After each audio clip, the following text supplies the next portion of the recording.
पेश है हिंदी जबान में अपडेट।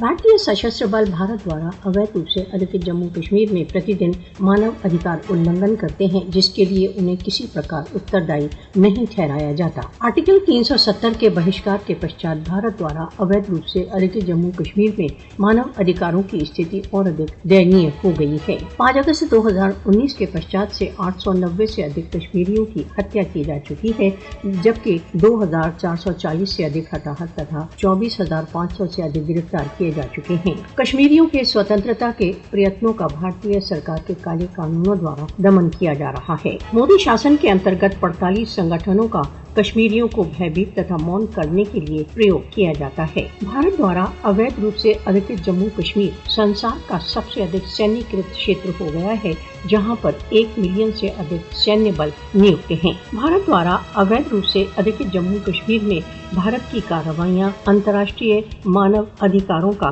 खुल्ला उल्लंघन है। भारत द्वारा अवैध रूप से अधिकृत जम्मू कश्मीर में इस समय किए जा रहे मानव अधिकार उल्लंघनों का लक्ष्य कश्मीरी जनता का दमन है। भारत द्वारा अवैध रूप से अधिकृत जम्मू कश्मीर की निरंतर बिगड़ती हुई मानव अधिकार स्थितियां प्रत्यक्ष रूप से अनिर्णीत कश्मीर विवाद से संबद्ध हैं। अंतर्राष्ट्रीय समुदाय को भारत द्वारा अवैध रूप से अधिकृत जम्मू कश्मीर में निरंतर बिगड़ती संकट की स्थितियों का तुरंत रूप से समाधान करना चाहिए। कश्मीरियों को मोदी शासन के दमन से बचाने के लिए तुरंत रूप से सार्वभौमिक कार्रवाई की आवश्यकता है।